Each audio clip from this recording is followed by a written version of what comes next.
Talibã estava no Fly Podcast e contou a história da África e disse como era antigamente. Acompanha o vídeo até ao final, subscreve ao canal para não perder nenhuma informação. A lei é dura, mas é a lei. Nós estamos a nos basear na lei.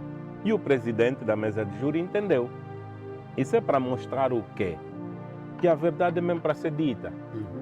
Eu não vou chegar empiricamente, está aqui. Eu vi lá uma peça de teatro que eles apresentaram, de um grupo que começa a mostrar desde a história de Angola, porque o lema era os 50 anos da independência. Começa a contar a história da Angola desde a chegada de Paulo Dias de Novaes. E eu olhei para ele e disse, aí na mesa eu já estava a ferver. Eu disse, não façam isso.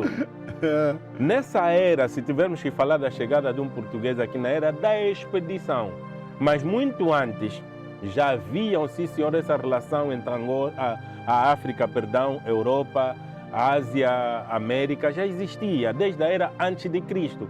Porque nós quando falamos do Aristóteles, falamos do Alexandre o Grande, existiram antes de Cristo. Então como é que nós vamos achar que a África não existiu nesse período? As pessoas querem contar a história da África a partir da chegada dos portugueses em África. Está errado.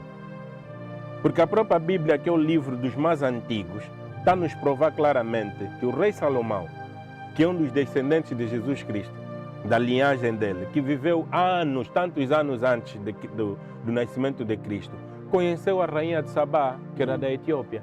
A Etiópia está onde? Está em África. Então como é que vai dizer que nós, África, não existíamos?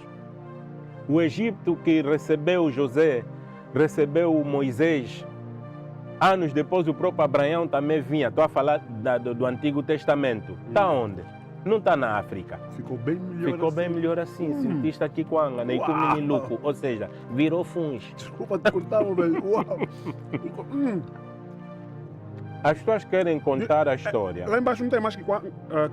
Pergunta ao especialista. Kikwanga, pronuncia bem. Kikwanga. Kikwanga. Não, eu por acaso falo Kikwanga. Se quiser falar Chikwanga também passa, porque lá em Cabinda, os nossos manos Befo e Befo falamos mesmo assim. Chikwanga. Sabe tão bem desse jeito. Uau. Eu digo às pessoas, você quer contar uma história, não oculta nada, para evitar estresses. É igual uma locomotiva. Você quer falar dos caminhos de ferro de Luanda, de uma locomotiva que pegaste a partir da estação de Viana. E você quer contar a história ignorando de onde ela saiu. Respeita. A primeira estação dele onde ele saiu é a do Bungo, na Ingombota. Quando tu fica chateado com um indivíduo que está a contar a história, a nossa história, falando apenas a partir da chegada do Paulo Dias de Novaes, por que achas que até hoje isso acontece? Por que o quadro não é virado de modo a que as nossas crianças saibam que nós já existimos há muito mais anos? Por que não se muda a narrativa dos livros? Por que o sistema escolar não altera tudo? Velho, eu fico às vezes confuso. Porque existem uns propósitos. E esse propósito é mesmo te deixar lá embaixo, porque a própria ciência tem disso. Prova disso, todos os grandes arquivos do conhecimento do mundo estavam em África. No Egito, uma parte, e outra na região subsaariana, que na altura era conhecido apenas o Sul, ou então Etiópia. As pessoas confundem a Etiópia que conhecem hoje. Foi clareada pelos italianos. A partir dos anos 1930 e tal, ou antes até mesmo, com a Eritreia, Etiópia e África, o Congo já tinha sido dividido.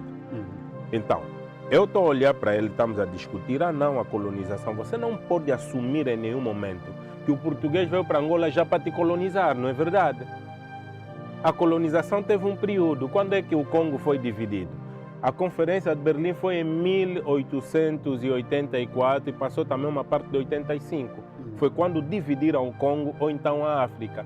Deixou-se de usar a expressão Congo para não dar ênfase ao Império Congo e usam sempre o nome África.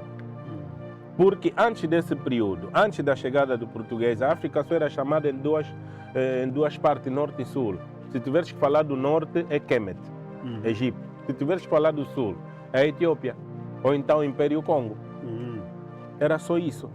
Agora, em 1884-85 fez essa divisão toda. entre eles, sem a presença dos próprios donos da terra. E começaram a dizer, não, esse pedaço aqui me pertence. É que nem nós pegar nesse prato agora, meu irmão. Estás a ver que a batata até agora não está a mexer, porque não está a nos interessar. É pro dado. Deixamos para o dado. Mas o dado nem está aqui para discutir. Afinal, o dado também queria uns pedaços de quiquanga e do cabrité. Tá vendo? E para mais, mas esse cabrité vem de cabra, cabri, porque nós em Lingala falamos só cabri. Agora, para te dizer cabri exato, para te dizer que cabri não tem cabrité, em Lingala o T é negação. Então a portuguesa só já cabrité. Cabri exato. Mas quem é que falou cabrito? Quem foi o primeiro a falar que isso é cabrité? É mesmo, só do hábito. Então hoje em dia nossos irmãos malhanos lhe chamamos como na cantina de quem? Do Mamadou. Será que todos são Mamadous? Não. Então, alguém começou, ficou. Há uns que ficam chateados já. Eu não sou mamador. Então, a divisão da África foi feita naquele período. E você não pode dizer, por exemplo, nós já éramos colônia antes, não. O português veio aqui cooperar. Precisavam de terras para explorar. Havia dificuldades naquela altura. Eles já eram reinos, obviamente já eram potência para a Europa. E quem financiou essa expedição, todo mundo sabe, está na história, é a Alemanha. Por isso é que a divisão da África foi feita em Berlim, Alemanha, porque eles é que estavam a injetar o dinheiro. Quem eram os expeditores, que já tinham assim as condições mínimas? É que nem eu chegava e bater a porta do Fly. É para Fly, eu sou produtor de cinema, tem um filme que eu quero tirar. Amanhã interessa uma Netflix. Quem financiou é sempre o Fly. Tem uns indivíduos lá embaixo à espera. Estás a ver já? Então se vão vir... mas nós só sabemos que é o Talibã que faz. E por que o Talibã, na hora de falar desse filme, da divisão, foi no Fly Podcast? Porque o dinheiro veio daqui. Então os alemães entram nessa história por causa disso. Eles é que financiaram. Quem eram os expeditores na altura aos fortes? Os portugueses, os ingleses, franceses, a nível da Europa. Espanhóis nem tanto. Foram mais lá para as Américas. A minha questão ainda se mantém. Como é que até hoje isso ainda se reflete?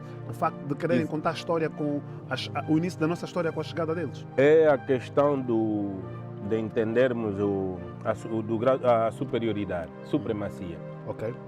Porque eu te contei uma história para entenderes que você sempre foi um povo inferior e eu não quero inverter. Existe uma Unesco que controla o sistema acadêmico mundial, que faz parte dessas grandes potências e não querem te esclarecer a verdade.